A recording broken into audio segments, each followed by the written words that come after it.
जिनके लिए हम जिए जा रहे हैं, एक पर्दे पे पर्दा किए जा रहे हैं। भगवान का लाख लाख शुक्र है कि अभी मैं जिंदा हूँ। करो हमारे लिए कफन पे कफन सिए जा रहे हैं।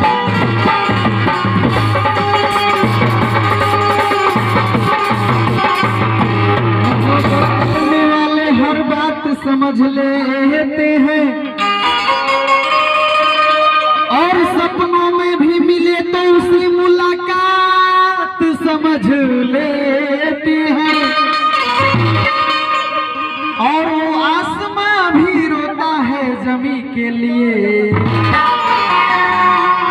और उस आंसू को लोग बरसात समझ लेते हैं। प्रेमी अपने प्रेमिका से कैसे कहा करे कि अपना बना के भुला काहे गई, कि दिल में बसा और भुला काहे गई, कि दिल में बसा के और भुला काहे गई। अपना बना के भुला काहे गई, अपना बना के भुला काहे गई, दिल में बसा के भुला काहे गई, दिल में बसा के भुला काहे गई, अपना बना के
छोड़ा है किसी ने।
समा जाला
अपना बन